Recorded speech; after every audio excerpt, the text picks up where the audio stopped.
terms of my fitness background, my professional background, my athletic career, it allowed me to prioritize health at a young age. It instilled a discipline in me to live with intention, because I was taught when you're sleeping, someone is training, right? And so every decision matters. The difference between an amateur and a professional is the discipline they approach every day with. That's it. They're sacrificing, friendship. They're sacrificing sometimes family. They're sacrificing going out, partying. They're sacrificing crap foods. It's a lot of sacrifice, but to me, it's not, I don't see it in terms of sacrifice. I see it in terms of discipline. I see it in terms of I am hardwired to perform. Welcome to the Two Curious MD podcast. I'm Dr. Ali Ahmed.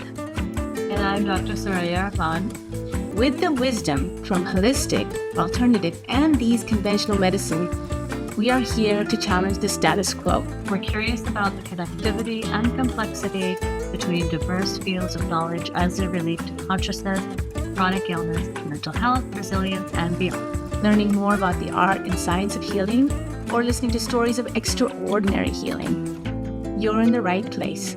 Let's dive in. Welcome back to our listeners at Two Curious MD podcast, where we're going to talk with Dr. Daniel Chille. And we're always excited to have speakers like him. He is a distinguished healthcare professional, really bringing in the integrative and functional medicine with a mission to reverse chronic disease and optimize human health through a root cause approach, which is really what we talk about at Two Curious MD as well. He is the founder of TBD Fitness, a holistic wellness clinic based in Elk Grove Village in Illinois, and he serves patients both locally and, of course, across the country. Dr. Chille began his academic career at Northwestern University, where he earned his degree while also playing NCAA, Division I soccer. I'm really excited to hear more about that. After college, he pursued a professional soccer career in Europe and an experience that shaped his holistic perspective on performance, recovery, and whole body health. And through TBD Fitness and his broader clinical practice, Dr. Chille leads a team of wellness professionals who integrate functional medicine, nutrigenomics, cellular and microbial medicine, and advanced lab diagnostics to deliver high personalized care. And we're loving to have this conversation with him today. Welcome, Dr. Daniel Chille. Thank you for having me. Did I say your name correctly? It's interesting. In my years of existence, I think that was only one individual who has said it correctly. And funny enough, I was shocked. And I go, how did you know how to pronounce my name correctly? She goes, I listened to your podcast. So the CH is like a K. It's actually Italian. So I have Italian origins. My father from Rome. So it's Chille, like chemistry. Chille. Oh. But that's okay. Well, beautiful. Well, I'm sure you get all versions, as my name also changes versions as well. So there's always a story in your name. And I often ask patients, what's the story of your name? And they sometimes look at me like, what do you mean? And I say, well, there's always a story to people's names, and the story brings so much meaning to you. So I'm curious about the name TBD Fitness and the work that you're doing. It's an intriguing name. And can you tell us the story behind that name? And of course, your name if you want, and the core mission of your clinic. So the whole concept originated back, I want to say circa 2014, 2013, when I returned back to the US. So I was living abroad, as you had mentioned, which was quite an integral part of my experience in terms of, I know we were speaking offline, traveling really shapes perspective.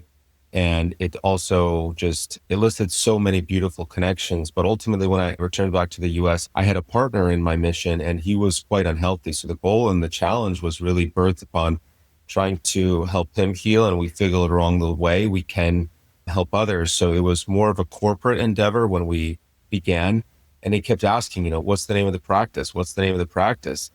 And I kept saying TBD, TBD. And then one day, like to be determined, right? And then one day I was like, I wonder how I can use this as an acronym, because I'm a huge proponent of acronyms, and we can get into that too. But so eventually I just started playing around with the letters, and Total Body Diagnostics. So we started, back in 2015 as TBD Fitness. It was very much inclined toward fitness and rehabilitation. And then a couple of years later, when we evolved more into wellness and integrative care, it too evolves into total body diagnostics. And then the holistic health and longevity solutions, which we added on, because that to me was the epitome of practicing what I considered to be at the time restorative medicine, or also preventative medicine, using a natural approach. And there's time, obviously, to integrate both practices in terms of allopathic care and what we do in terms of holistic care. But ultimately, that's kind of how that name started. And just from my own personal background, as I mentioned briefly, is my father being from Rome, my mom being from Odessa, which once upon a time was the former Soviet Union. So she was trying to flee the oppressive regime and then move to the US. And my father followed suit back in the 79. And it was kind of a true immigrant love story where he left his family and left everything that he knew, his schooling, his studies, to pursue love in the US. So they came to the US with ultimately nothing, very little language. And I came around and not long thereafter. So it has enabled me to have a sense of not only perspective, but certainly gratitude. Wow, that is so beautiful. I love how the acronym, and it almost like it naturally fit, right? To be determined, but really it naturally came together for you, almost like it was subliminally what you were wanting to express anyways. I'm curious, and we always ask curious questions, and I usually ask 3 questions in my curious questions. So if you pay attention, I hope. One is perspective and your travels. Of course, I'm also curious about your history as an athlete and that perspective, and also your perspective as a physician, and then bringing this all together. So tell me a little bit about what it is that you mentioned perspective brings to you in medicine, or into you as a person or as a healer. How did that come together for you? So interestingly, and this is a keynote part of the story in terms of pain drives purpose and how my travels had shaped who I was. So let's maybe start back earlier on in my journey. Growing up, we would spend our summers typically in Italy. So my family reside outside of Rome on the sea in a city called Ostia, which is the port city of Rome. And that to me was paradise. We would try to go there, every few summers. Again, it didn't come from much. My parents had very little, but the little that we had, we would try to spend always with family. And if you look at that culture, ultimately, it's very family forward. It's very food forward. It's very football forward. So the timeline fast forward with my soccer, that definitely shaped who I was as well. But ultimately, at an early age, culturally, I was very much shaped by growing up in an environment that was extremely welcoming, that was extremely inviting, and that was extremely natural in the sense of with connection and with a sense of nature, with a sense of quote unquote organic food, biodynamic food as they term it in Europe, which again, there was never really a distinction of organic or inorganic at the time. But ultimately I saw kind of how living in terms of our ancestral biology really looked like, because I also had family that lived in Sicily, which is where originally my family from Italy reside. And this is a mountaintop village, extremely remote, no running water, electricity at night. You have to bow down to go into these old homes. And it was interesting because at the time when I first said what my father had said, say ciao cugino to everyone there, which means hi cousin. And I understand at the time, but later did I realize that it's a village of, 250, 300 people, half of which have my last name, half of which have my grandmother's last name, and it was all family, which was remarkable, but also the epitome of going back to our roots and really just evolving, as I term, in congruence with our evolution, because that to me is unfortunately really the schism here in the US, where we are no longer living in congruence, as I say, with our evolutionary biology, in the sense of that we're constantly being exposed to toxins. And we can obviously go down that road shortly, but ultimately I saw early on what it meant to live off of the land, where it meant to live with connection, where you live with movement. There you only walk. It was very little where we would get into a vehicle. right? So we're constantly outside, we're constantly immersed in nature. We're constantly just playing this game of life, but in a way that promotes health. And that was instilled with me at a young age, as I was lucky with my parents growing up in that environment, that health to me was shaped by these natural components. And then fast forward, so when I grew up here in the US, two things that really shaped my trajectory. One is when I had my wisdom teeth removed. And I'm going through that process now in terms of removing the cavitations that still persist and the damage that has caused, but it was impacted teeth. And at the time, I mean, this was malpractice, but the surgeon left a piece of the tooth missing, but there was negligence on his behalf. And after 3 weeks of being on several antibiotics and painkillers, I went to a second opinion, my dentist, and he took an x-ray and saw that there was a piece of tooth there because I was in diabolical pain for 3 weeks, suffering and exposed to so many rounds of antibiotics. And after that, I started developing some GI distress, naturally so. Fast forward when I was in school playing and then in Europe, I was certain that I got a parasite. Well, fast forward still, I went back to the US because I normalized just defecating 6 to 12 times a day, often loose. Then I went to the Mayo Clinic. They diagnosed me with lymphocytic colitis. They put me on Imodium or Pepto-Bismol at the time for 3 times a day for 12 weeks. I had to abstain after 4 because severe abdominal cramping. And then for the next several years until I went through this process myself of understanding, okay, there's more to the puzzle here than just, patching with a Band-Aid or treating a symptom. I realized very quickly that my suspicion in terms of parasite and dysbiosis, intestinal permeability, et cetera, going down the road of diagnostic testing, which enabled me to leverage a successful recovery, but ultimately share the same sentiment within my patient population, right? Many of the people that I see, which my kind of background, given that my track record with GI histories is, I think this is the people I attract is people that are suffering similar like I did for many years. So focus of my practice for the last decade largely has been microbial medicine, or what I see as the interplay of our microbiome in every biological system. And so now, unfortunately, we're treating a lot more kids just as a byproduct. I treat adults and they ask me, can you help my child? Right. And so I know you mentioned that you guys, started off with peds. I'm going to pause you here because what you're sharing too is your story, which is really critical, I think, because you put the pieces of the puzzle together knowing, that you suffered and you went through all of these things. In narrative medicine, as a physician, one of the things that I have found is that we rarely get to the story of illness. We talk about the illness, we talk about the condition, we talk about all the facts around the condition itself, but rarely do we really get to the story of that illness. Like, really, where did it begin? And what is the context of that story like? What does it feel like for you as you were going through all these different things, basically suffering through all the treatments that you were seeking, and no one had ever gotten to, really, where did this begin?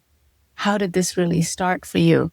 And what was that you actually, that struggle, the story behind that illness, which is, in a matter of minutes, you told me, right? It started with that tooth pain and the retention of that, incomplete procedure that led to so many factors and how you came back to it. It's a beautiful demonstration of what we see in mental health as well. And in children, I'm a pediatric hospitalist, and it really getting to the story, especially when the child can't tell you the story sometimes, but yet there is so much context to a condition. So thank you for sharing that. I think it's important that our readers know that the story around the illness is so important, and in the context of how it presents itself, not the condition itself, but really what shows up in that experience. The other thing that I'd like to ask you about is evolutionary biology, which is, I think, a very important concept for readers to know, especially because our diet is so sad American diet. It's a sad diet that we're all exposed to. I go to the grocery store and I'm appalled at the amount of malnutrition we're surrounded by. And yet, where you grew up and the connection you had to food, the taste, the flavors, the smell, the ground that it comes from is unique to your evolutionary history, I imagine. Then say mine would be, because I'm from South Asia and the type of foods that we're grown up with. is very different and so vital. So tell us a little bit about this idea of evolutionary biology and how you take care of patients with this kind of diverse backgrounds. Let's start again with, my bias being microbial medicine is we now largely understand as we've decoded the bacterial genome that our ancestors had several thousand species of microbes in terms of diversity.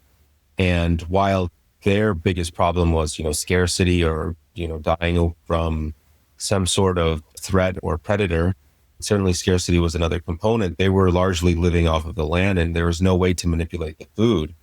Ultimately, if we now observe what we have in terms of tribes in Tanzania or the Hadja and some of these indigenous tribes, we see that their diversity of species is roughly half of that of our ancestors. So now we're talking about in the range of 1,500 microbes, our gut-friendly bacteria. And we see that our strain, so modern man in terms of, I call us domesticated animals as we are in some regard, our diversity of species is, somewhere maybe upwards of 500 to 600. But most of us, which again, treating our patient population that's unfortunately ill, somewhere around 300 maybe to 500, and it's severely depleted. And so it's in this kind of missing microbial diversity that we confer a lot of modern disease. If you look at the indigenous tribes, it's largely devoid of Alzheimer's or any brain or cognitive related decline. It's devoid of metabolic diseases such as cancer or cardiovascular incidences. And let's go one step deeper in terms of N of one, my personal journey. So as I mentioned, my family coming from Sicily, my great-grandfather passed away in his sleep at, I believe, 104. Wow. Interestingly, I did a nutrigenomic test, so I evaluate, same thing with patients, the intersection of kind of nutrition and our genes, but ultimately any sort of what I call holes in our biology, which are ultimately predispositions, so risk factors. And within a simple test, we can now plug any hole within our biology when we look at that. So fast forward, I did a test on myself and my father, which is very similar in terms of my great-grandfather's genes, largely, yes. So we have extremely high levels of cardiovascular risk. Okay, so why is this relevant? My great-grandfather passed away in his sleep at 104 just from natural causes. I mean, there was no cardiovascular incidents, nothing, largely healthy until he passed. My grandparents who moved from rural Sicily, living off of the land, living naturally in congruence with our evolutionary biology, where you're constantly outside, you're constantly moving, you're constantly connected. The water is clean, the air is clean, the soil, the food, etc. They moved to now urban Rome, where they work in the industrial part of Rome. They both passed away from cardiovascular incidences at 84 and 86 respectively. How interestingly. So the epigenetic component reigns true here. So while my father and I have extremely high cardiovascular incidences, you put that in the right context, and now you have a shortened lifespan. So ultimately, this is how things become relevant very quickly. And where we have deviated as a species is you and I are having this conversation indoors, often enough under bright LEDs in the terms of a hospital when you said your clinical practice, or in terms of where we're constantly going from one box to the next, right? From our office. Denatured, I would say. We're denatured. Our DNA is denaturing itself. I'm going to have to refer to you every time I say that. It's denatured DNA. You said it elegantly, right? So we're no longer living in congruence with our evolutionary biology. And as such, as our lifespan is certainly extending, right? We're living longer lives, but I don't find it true to be healthier lives. And so while we know that our blueprint is set for roughly, let's say 120 years, that we can, live there healthfully, when I see my grandparents who passed away at 84, 86, or so many of my family in some regard that are dying younger, or obviously within our patients, et cetera, when they're passing at an earlier age, they say, oh, they lived a long life at 84 and 86. No, we just lost 4 decades. Yeah. Right? But it's being celebrated here because people are getting more sick, because disease is very much on the rise. And while technology has come such a long way, it hasn't necessarily enabled us to always live healthy lives. Like we're struggling with modern disease. 1 in 2 globally are killing us from a cardiovascular incident. The prevalence of cancer right after a specific age too is extremely persistent. So the problem is our modern environment is denaturing our DNA and polluting our health span. And particularly what you mentioned, the kind of the epigenetic profile, say, that your family history may have on the Sicilian side. And I'm also curious about your children, I guess, if you have children, what their epigenetic profile might look with the intersection of you and your family and your partner's wife and her lineage and how that comes together. But particularly you mentioned the epigenetic profile of this cardiovascular risk and how that when you migrate away from your evolutionary landscape, how that can activate that decline even faster, say 20 years before they're supposed to go, correct? Is that kind of what you're describing here? Let's look through the lens now of nutrition as an example. And you had inquired about my partner. So she's from Eastern Europe in a city called Kazan, which was a independent republic of Russia in the region of Tatarstan. And growing up, again, very largely in terms of a healthy upbringing where you're living in conjunction with your natural roots. Like you're living off of the land, you're eating quote unquote inherently organic food. And I want to highlight nutrition because to me, nutrition is instruction. It's no longer benign. It's going to heal you. It's going to hurt you. And I had the pleasure of visiting her family not long ago. And we would go to the market to buy food, just like in the old days where you go, like our farmers markets here. Okay. Yeah. This is where it becomes interesting very quickly. We would go to the market and we would buy fresh produce that morning.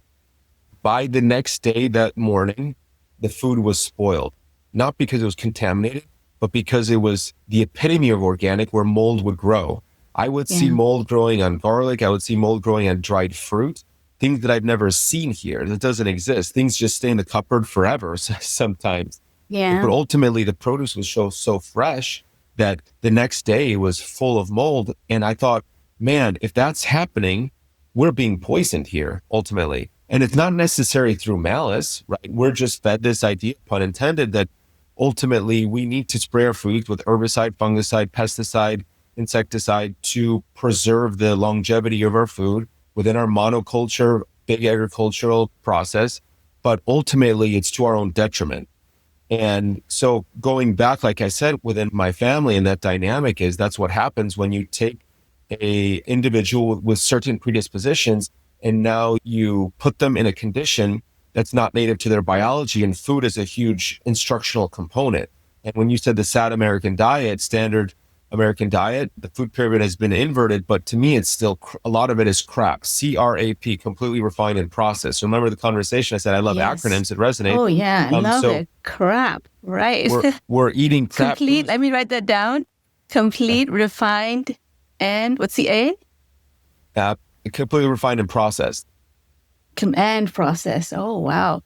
Yes, 100%. 100%. So ultimately, that's the, I think, underpinning of the biggest problem here is in the US, beyond obviously the fact that I think there's upwards of 200 million chemicals in circulation, especially here in the US. I mean, we never evolved in such a time where our immune system had to deal with a deluge or barrage of chemical intoxicants. And so that's denaturing our DNA, as you had elegantly suggested. And so ultimately, the prudence is on us to really live with intention to mitigate against what's happening. Well, let's go down deeper into this idea of your gut biome and paying attention to your stool as it changes day to day in the type of diet that you eat, but also in where you travel. I'm sure you've had that experience being an athlete, traveling in Europe, having this parasitic illness, what that was like for you, and paying attention to your stool. It sounds gross, but if we're talking about stool and the context of how that gut biome changes, what do you notice? So it's interesting because our microbiome, it changes relatively quickly. Like within 72 hours, the dynamic shifts dramatically, but not in the sense of you can eat a food and completely, colonizes and now you have such a dramatic shift, but in the sense of it can manipulate quickly in terms of, let's say you're exposed to a pathogen, right? And that can be able to take over quickly if your immune system is suppressed. And that to me is the downfall of aging. It's kind of this degradation or the constant assault on the immune system. And so I call it my unlucky 7. people are dying because of infection from bacteria, viral, fungal, parasitic, or now in our modern environment, the ubiquity of heavy metals, environmental toxins, and stress and trauma. And so while we evolved to deal with some of these things singularly, take a vaccine as earlier on in the CDC schedule, we never evolved to do a triple vaccine or exposure. We never evolved to now deal with these multiple co-infections simultaneously, especially with our environmental exposures. So ultimately, the microbiome is kind of fragile in that regard. It's constantly responding to the environment and constantly trying to protect us. So we are not what we eat, we are what we feed our gut buddies. And so while we've decoded our bacterial genome, we're only scratching the surface with our fungal genome or our microbiome, and now the interplay between the bacteria and the fungus and how that has shaped us evolve. But ultimately, we recognize we're more bacterial DNA than we are human by like a factor of 250 to 1, not in terms of the number of microbes, but in terms of postbiotics or these the metabolites that these bacteria ferment and produce, say short-chain fatty acids, as an example, which helps with rebuilding the lining of the gut, so the epithelial barrier. So we understand that food is instruction, and unless you are feeding your microbes intelligently, again, in congruence with what we should be. And people ask me, what should you eat? And everyone is just, the Mediterranean diet or carnivore, keto, etc. I always say, eat what your ancestors ate. Why? Because that's what you're going to do best with. That's your personal signature. We see that now too, in terms of identical twins or partners. So while you and I are 99.98% identical in terms of our genes, our microbes are vastly different. And that goes within our demographic, your zip code. That goes in terms of eating the seasons as well, which we're no longer doing. And so while we can shift, the good part is when you do eat, nothing colonizes, otherwise we'd be walking pregnant all day long, right? So what happens is as we begin to digest our food, break down our nutrients, and then feed our gut-friendly microbes, they begin to feed us, and they confer a lot of upstream benefits in terms of immune protection, which we understand 70 to 90% of our immune function. Again, secretory IgA, looking at the level of the gut, the epithelial barrier, is very much protected by our microbes. And so often enough, we'll run, again, I'm very heavy on diagnostics. Why? Because I don't like guessing. I like testing and treating. And so this allows us to be hyper-targeted with treatment, which is why we're so successful in terms of reversing autoimmunity, in terms of reversing cancer, in terms of really allowing people to regain their lives, to be able to live without pain, both in terms of adults and kids, as we see the problem, unfortunately, being exacerbating now in children. It's estimated that 290 chemicals in a mom's birthing placenta. I mean, kids really hold dear to my heart. You asked me, what about my partner and kids? I have 3 girls, 8, 5, and 3. That's how the story becomes interesting even quicker. My first child, pregnancy was beautiful. Partner was dialed in. So I have a foundation 5. You got to eat right, sleep right, move right, talk right, poop right. If you do that, you're going to feel great. Okay. Everything was dialed in. The nutraceuticals were dialed in, the sleep, the stress, our relationship, everything. Beautiful. Child, happy-go-lucky, smiles at life. Second child, that was not the case. There was loss in the family, a lot of stress, very little exercise, sleepless nights. Nutrition wasn't on points, neither the nutraceuticals. I didn't know what the terrible 2s were until I met my second child. And then it was terrible 2s, 3s, and 4s. I was like, I got to figure this out. So I did a microbial test, just a simple stool test to assess, okay, what's happening at the level of the microbiome. Sure enough, first child has the largest richness and diversity in species.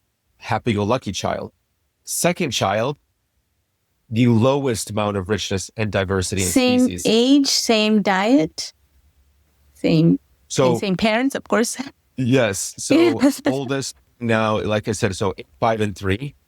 So what there is a little experiment. Yeah. There is a little bit of an age gap naturally. And the last one, interestingly, she has in between them both. But the second one, so when we tested this a couple of years ago, interestingly, she does not produce GABA, your calming neurotransmitter. So for her to get to bed was war. She's constantly self-sabotaging, self-deprecating. So is it you who are your character, or is it actually our microbes that define who we are?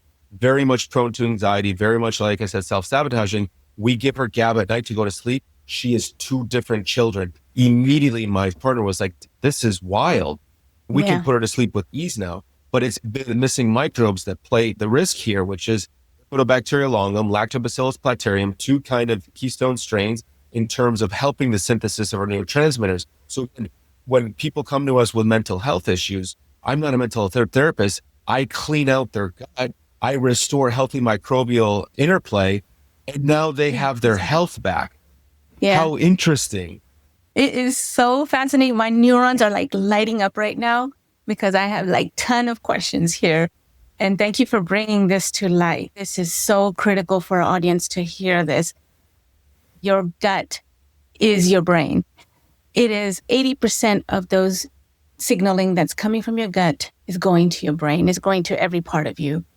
Most of the production, a lot of the neurotransmitter production is happening in the gut. And the gut is not just a system to excrete or make, to get rid of. It is a system that is an immune system, that is a sensory system. It is a production system. It is a digestive system that breaks down and reabsorbs. I mean, it's got so many critical factors, and it is a nervous system as well. It's sending signals everywhere and directly to the brain. So of course it has an effect. And wow, what an experiment, to observe this fact in your own children. And I, as a pediatrician, am just like, wow, that is really important for parents to know that, how important it is, the nutrition that their child gets, but also the history of that pregnancy. I often ask patients, like, well, if they say, I never had any trauma, nothing happened to me. And I say, well, tell me a little bit about what was it like when your mom was pregnant? What are the stories around that time frame? And there we get to it. We find something that triggered that immune system or that nervous system to get a hit in utero, or even before, from some other condition of the maternal environment may have exposed this newborn baby to. So it's really, really vital. Give us an idea for our audience about how you approach gut testing diagnostically, and how you, as you claim, reverse chronic disease, mental health, cancer. I mean, think about how many people the incidence of cancer, colorectal cancer, for one, being such a high incidence in younger and younger populations. So tell us about that approach and the diagnostic approach that you make. Yeah, going one step back into what you were saying, I mean, we now recognize that neurodevelopmental disorders in our kids, unfortunately, such as autism, ADD, ADHD, PANDAS, they are increasingly recognized as microbiome epigenetic interaction disorder.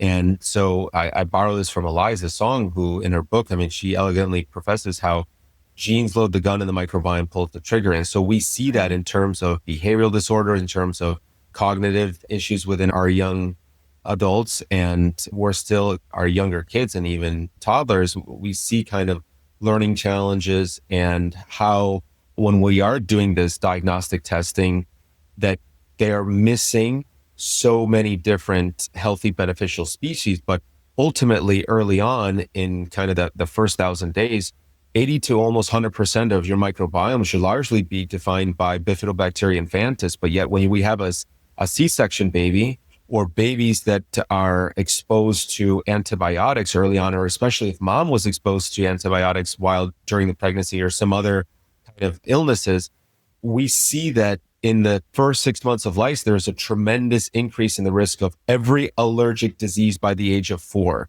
including eczema, asthma, hay fever, anaphylactic food allergies. And then antibiotic use in the first 2 years of life increases the risk of mental health concerns later in childhood up to 50%, including sleep issues, which is when the body heals and repairs. Certainly you have ADHD, mood and anxiety disorders. And that's why mental health issues, which within our youth is becoming so prevalent. It's estimated that 1 in 2 kids now have a chronic health condition. This is remarkable. We are setting up our kids for failure. And certainly it starts in the womb, but what is the health of parents before that? What are the health of their parents before that? And taking that timeline, sitting with the parents and having that conversation, that's what we need to understand, is because it's transgenerational. So ultimately, we leverage the use of diagnostic testing in order to guide treatment. So when you mention something as severe as cancer, to me, cancer is a hit on the mitochondria. But we now recognize the very friendly relationship between our microbiome and our mitochondria. And when you're looking at our mitochondria, the ability to output energy and ATP and the oxidative burden that's happening starting at the level of the gut, we're not designed to constantly have this assault. And so we're set up at an earlier age for failure, because when you look at C-section babies or formula-fed babies, their microbiome is largely dominated by Escherichia or Enterococcus or Klebsiella or some of these very pathogenic strains, instead of a healthier bifido species, as I had alluded to. And so early on, you're setting the stage up for immune dysregulation, or as you had said, denaturing of the DNA, and then impact on methylation and histones, which is now relevant to cancer because cancer is a hit on the mitochondria. And so when you have this stage being set earlier on, how can you intervene? So the diagnostic allows us to see, okay, what's going on under the hood so that we can begin to reverse some of this damage, right? And to me is autoimmunity, same thing. It's very much reversible. Autoimmunity to me is a diagnosis of 7 years. Similar to cancer, that doesn't happen overnight. This is a constant assault on the immune system, which is now, I see this all the time with my patients, the pattern, their secretory IgA, their immune system is so depleted. I equate it to the analogy of you've been having to go to war for decades naked. It's a losing battle. So ultimately, we have to change the environment that keeps us sick, right? We heal at the speed of our nervous system, but we're stuck in that parasympathetic state, that sympathetic state, that fight or flight. And now we understand that largely digestion starts in the brain with our vagus nerve that intersects every segment of the digestive process. But when you're stuck, you're not secreting hydrochloric acid, so that's depleted. Now, unfortunately, you're typically accumulating more H. pylori. You're not secreting your pancreatic enzymes to break down your food. So you're getting food that's not largely broken down properly and fermenting in the colon. And then worse yet, if we have this sludgy or kind of thick bile, because again, you don't have the same level of instruction to secrete bile, there's a backup, and now you have this enterohepatic recirculation, you have constipation, you have food undigested getting into the bloodstream, and now you're constantly under this hamster wheel of the body needing to fight against every offender. And over time, it's like I said, that's the problem. And so ultimately is what we try to uncover is where the bottlenecks and start reversing that one layer at a time. And so when I help my patients heal, the first step is ensuring circulation and perfusion, looking at hemoglobin and the ability for the body to deliver oxygen throughout, obviously to feed the electron transport chain so that we can produce ATP in an environment that keeps us kind of broken and stuck. That's layer one. Layer two is fuel delivery, looking at glucose. Ultimately, I'm wearing a CGM right now is I need to understand what is someone's ability to use their nutrients, because when you're eating food is, again, it's instruction. 3 things happen. Number one, the first is toxin elimination. Second is nutrient absorption. And third is cellular repair. Our most sick among us are never getting to cellular repair because they're stuck in toxin elimination because their cup is spilling over. And again, I see the problem starts at the level of the gut, or at the minimum, there's a huge, again, interplay there that once we restore our healthy microbes, we are reversing that picture. And our patients are getting 75 to, upwards of 90% better, somewhere between 6, 12 weeks, and even 6 months, depending on how chronic the issue is, especially now with using some things like peptides. So where we're able to leverage modern medicine, modern treatment plans to reverse the accumulation of damage that's been seen. So in your approach, say, for example, because looking at the biological condition and of course the diversity that I'm from a mixed race as well as probably, what you described as well. How do you do this? How do you do this with the evolutionary history of two biological, context of food, immigrant population now conditioned to eat the sad American diet, who have insulin resistant and IBS? What's your approach for that patient? So if you're looking at insulin resistance and IBS, to me, IBS is a diagnosis of a question mark, right? In the US here, we have to provide a diagnosis, but then when patients ask why, practitioners are scratching their heads. So ultimately, the set was staged with insulin resistance. If you're not mitigating the spikes of glucose, eventually that's causing systemic inflammation. Let's look at cancer as an example. 5 things have to hold true. It's a perfect storm. Number one, it's low oxygen. So again, Layer one, to me, how I help my patients heal, you have to restore that. Number two is high acid. That's insulin resistance. Number three is low nutrients. So again, you're stuck in that stage of toxin elimination rather than nutrient absorption, cellular repair. And then 4 and 5 is chronic immune suppression and heightened inflammatory burden, which that's how our immune system fights with inflammation. So all 5 things have to hold true. But at the root of that, it starts with the insulin resistance. But the question is, why are we insulin resistant?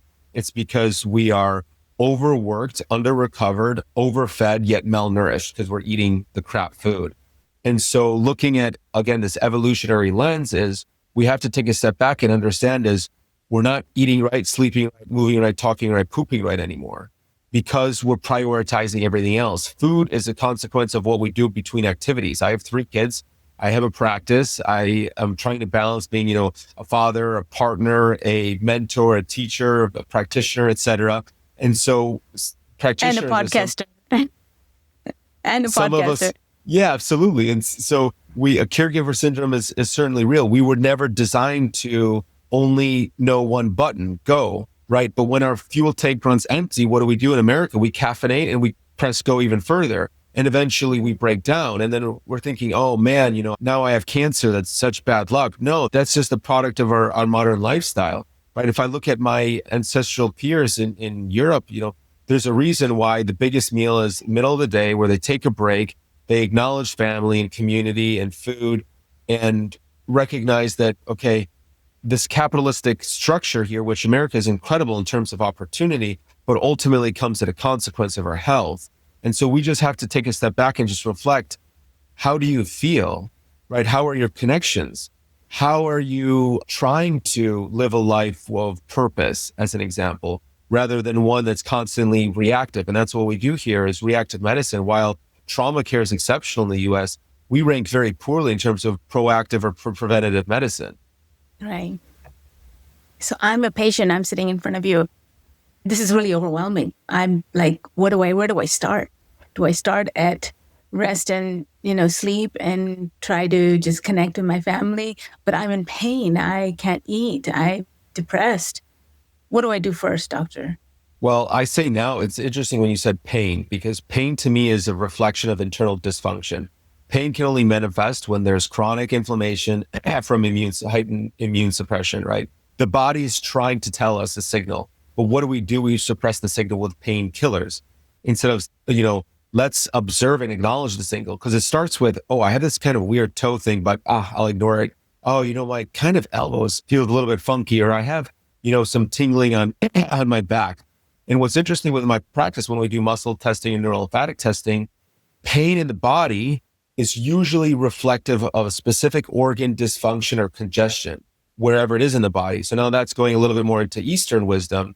But ultimately, pain is a signal. And I say pain is a choice because within peptides, I cannot make this up. The testimonials are remarkable. And I tried this on myself too, but I started messing around with peptides back when they were research grade only about a decade ago. But we recognize, the research out of Russia and China where they're doping their athletes for so many decades now, and they were far more advanced than we were. These very potent signaling molecules. I have people walking into my practice on crutches, a week, 2 or later, completely off of crutches. I mean, we get people out of pain very quickly. And that's why I now say pain is a choice. But that's, very kind of, I have a stroke patient as an example. She came to me, one side is kind of not functioning. The other side, she was sitting in my office and we were doing the full medical history. Her knee pain is a level 178 out of 10. I go, oh my God, we got to get you to the hospital. She goes, no, Daniel, this is my life. And I said, okay, well, with modern tools, I can help get you out of pain. After 2 rounds of using peptides, meaning like I saw her within a span of a week, she comes back to me the next week, her pain level's under 10. Yeah. It transformed her life. When I asked her, on camera, I said, can I share this? And she said, yes. The only thing I wish, as she was tearing, is like, I wish I found you sooner. And this to me isn't like, I wish this was my brilliance. It's not. It's just staying at the cutting edge of science to being able to deliver the best outcomes for our patients. So where do you start is taking that full medical intake. Like, what are they eating right, sleeping right, moving right, talking right, pooping right? And what you'll find is that most people are not pooping right. They're constipated, or their bowel is loose, or they're struggling and they're straining. They're recirculating toxicity. Their nutrition is crap, or at best case scenario, they're not eating at the right time for the right biology. And so that's now compromising how they feel. Then sleep is overlooked. And that you mentioned sleep, that is the foundation. Light is a nutrient, darkness is a nutrient. But what do? Right. We are more productive. Why? Because we have the invention of the light bulb. So now we push later into the evening to get work done, but at the detriment of our health, because that's when the body repairs. Growth hormone is secreted earlier in the night when the body physically restores itself. So typically just around sunset. But what are we doing? We're going to bed 10, 11 o'clock at night. If we're lucky, we usually don't make a priority. So when I ask people what time do they set their alarm clock, they say, 6 a.m., 5 a.m. Yeah. I go, no, what time do you set your alarm clock to go to bed? And so our autoimmune patients who wear, exercise as a badge of honor, like the CEOs and our top executives that are up early, they're prioritizing the workout, which is stress, which is how they're trying to unwind, which is their me time, but at the cost of sleeping, 4, 5, 6 hours a night, and yet their body's in so much physical pain. I say, okay, it's calling out, it's fighting. Pay attention to me. That's the autoimmune response. It's like, pay attention to me. If you don't slow down, the body slows you down. So to tie that loop full circle, ultimately, it's starting with taking that full medical history, seeing where those 5, the 5 components are, where that gap is, and help the patient understand what we need to prioritize. So to me, less is more, right? I don't need to give someone a whole plethora of nutraceuticals or worse still, prescriptive medication. It's, can you get to bed earlier? Can you start eating more vegetables? Because we weren't designed to eat this, again, fast food, convenience culture lifestyle where everything is pre-prepared. Case in point, I had one patient who was referred to me again. She was in pain, but ultimately her hormones were way out of balance. Postmenopausal, I see that's another art and another probably podcast alone. Yeah. But ultimately, when I did a nutrigenomic test, she was very high risk factor in terms of histamine production and degradation. What was she doing? All her meals were coming packaged, prepared. That's high histamine. We take that away. We think by meal prepping, we're doing good, right? We're preparing a great meal to set us for the week. That was lighting her on fire. So all of us have this low-grade inflammatory burden, which I say is a fire burning within us. We're all toxic. It's our modern environment. Food now is fuel or gasoline to that fire. Poor sleep, 1 or 2 nights of lack of sleep, drives insulin resistance by about 40%. I see that within my blood glucose levels. Yeah, so what's happening is you're not then dealing with the daily dose of your unhealthy intoxicants or your crap food as effectively. And then days, weeks, months, years, now we have disease. I feel like as doctors, we need to be out there campaigning about food, about nutrition, so much more than what we were told in medical school, so much of what we were not told in medical school, I believe. And going back to the basics, right? How are you living? How are you connecting? How are you sleeping? What are you eating? And why are you eating these other things? And what's driving you? What's your day like? What is your life like? Really the basics. It goes really to the basics of living. Most of us are just existing. And so to interject, it's purpose. Like we don't know our purpose. And that's a question that we ask in our intake. Like as the Japanese elegantly term your Ikigai, the reason why you wake up every morning, right? We're just existing. And then we're just reacting. Oh, we got to do this. Oh, I got to do this. I got to do this. And we don't prioritize ourselves. So when you're selfless, you lose your sense of self. So coming back full circle, that true immigrant story, I see health challenges with my parents. Why? Because they sacrificed their entire life for my brother and myself. And so that comes at a cost too, right? When you said in terms of nutrition, understanding is that we don't prioritize the right food at the right time either. Ultimately, we're not eating the seasons. We're eating way too late at night. There was an elegant study with Dr. Sashin's work where mice that were fed a healthy diet late at night versus unhealthy, but early in the afternoon, 100% of the mice, which often never happens in the scientific study, all gained weight that ate healthy at night. Why? Because you're more insulin resistant as melatonin is secreted into the evening. So timing, which matters above quality and quantity, reframe my paradigm ultimately. So and I'm sure there's a history of timing of food in evolution as well, like what latitude you were born in. And Of course, this makes so much sense. And I think it's really helpful for patients and our audience to really recognize the importance of their evolutionary history, their diet as they live, the story around their condition, and of course, the personalized approach to how to treat that. I imagine you have a lot of data with your diagnostics that you do. I'm fascinated. I would be fascinated to learn more about what you see in terms of, again, different ethnicities and the diversity of population that you may be seeing in Chicago, I imagine, and what shows up in different conditions.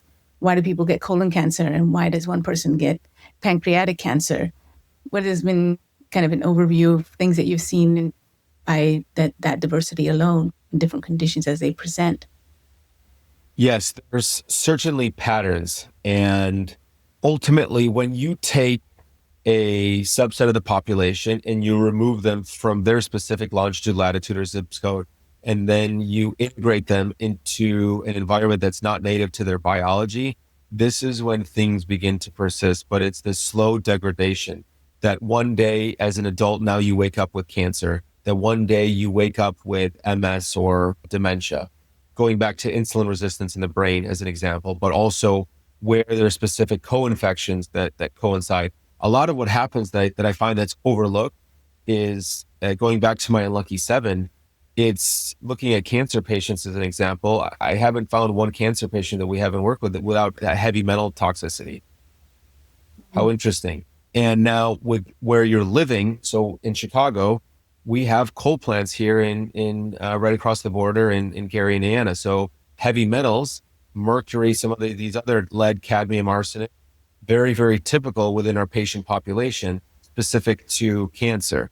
But if you're looking at our specific cancers, we'll find again, very specific pattern in terms of sometimes very high level of specific gram-negative or pathogenic microbial species that coincide. And same thing with autoimmunity, interestingly enough. So it's almost like where these infectious agents begin to take stock and denature your DNA, but at the level of the microbiome. And then obviously this immune system that is compromised, because it's impossible to age gracefully or healthfully if your immune system is constantly under an assault. And so now, same thing with mold mycotoxins, which we find so prevalent, this fungal burden, ultimately in yeast and candida, which again, very, very typical in presentation of specific cancers as well. But ultimately is what we have found is that when you have, let's say, our Asian counterparts, so you said, Southeast Asia, or our Asian counterparts that largely do very well with soy, right? You have retained an enzymatic capacity to break down the nutrients native to where you grew up. And yet myself, or someone that's Hashimoto's as an example, or perhaps in another context, doesn't do very well with soy, but yet we're trying to eat a more vegetarian lifestyle, or we think we're doing better with health substitutes. And yet our blood type now is O positive, and yet, so we should be doing better with meat, but for ethical reasons, we're not. So now we're kind of, it's like strike. We are no longer eating the food that we were designed to eat. We are no longer in the same evolutionary zip code that we were designed to live in. And sure enough, when we do a microbiome test, we see what's going on in terms of our healthy commensal species and the shift that begins to happen. And that sets the stage for chronic disease, cancer, autoimmunity, et cetera. So it's definitely multifactorial. It's not so simple as, okay, every cancer autoimmunity has this very specific signature. There is a commonality. So looking at men and prostate cancer, right? I think it's estimated 1 in 2 men after the age of 55, or like 1 in 3, and then after the age of 65, 1 in 2 men with prostate cancer. That almost sounds like an inevitability. That's a concern for me. But to me, when I look at that, the common pattern I see, until proven otherwise, it's excess estrogen and dysbiosis. Yes. So translocation 100%. Of bad bacteria, because now we see every organ has its own biome. How interesting. And so we see the translocation of this bad bacteria, which now afflicts the specific organ. And now we have degradation. And now eventually we have cysts and polyps, which to me are never benign. Yes, they can, maybe they're not, it's not a tumor per se, but certainly that's instruction. That's the body trying to sequester infection or toxins or excess garbage. Let's call it that way at a simplistic level. And so that the stage is set. Same thing, when you see polyps and when you're doing a colonoscopy, ultimately is the body's trying to sequester something to keep us alive and safe. But that, to me, the party already started. I call it a pathogen party. The degradation has already started earlier on. And it is because, going back full circle, we are no longer living in congruence with our evolutionary biology. Yeah. Well, I've migrated 4 times, 4 continents. I imagine my evolutionary history is really mixed up as such a high prevalence of conditions that I know I'm exposed to and I have the risk factors for. I imagine that migration has a big impact, as we've talked about. Just a final question, back to your story of who you are as an athlete. Curious about your history as an athlete and how your athletic background brought you, as a professional as well, brought you into healthcare. So let's tie the knot to come full circle. Ultimately, I was very, very lucky at a young age. I was taught 10-90. Life is 10% action, 90% reaction. So everything is predicated upon the weight you give it. And that's the same message I want to instill in my children. And the same message I want to instill in terms of the community and everyone listening is one of hope. So while, you have migrated so much, we live in a global society where we can travel, we can see the world, and we were never designed to travel so many time zones in one. And that shift has an extreme oxidative burden on the body, especially traveling so close to the sun. And that's why sometimes pilots and stewardess have a higher degree of cancer or predispositions in terms of risk factors. But ultimately everything is really kind of how much stock you put into it. And so I want to instill hope that while, we have so much, the cards are stacked against us, there's so much benefit. There's so much that we can enjoy in life. And going back when you asked about providing perspective, and in terms of my fitness background, my professional background, my athletic career, it allowed me to prioritize health at a young age. It instilled a discipline in me to live with intention, because I was taught when you're sleeping, someone is training, right? And so every decision matters. The difference between an amateur and a professional is the discipline they approach every day with. That's it. They're sacrificing, friendship. They're sacrificing sometimes family. They're sacrificing going out, partying. They're sacrificing crap foods. It's a lot of sacrifice, but to me, it's not, I don't see it in terms of sacrifice. I see it in terms of discipline. I see it in terms of, I am hardwired to perform. My body is a holy vessel, and never do I want to poison it.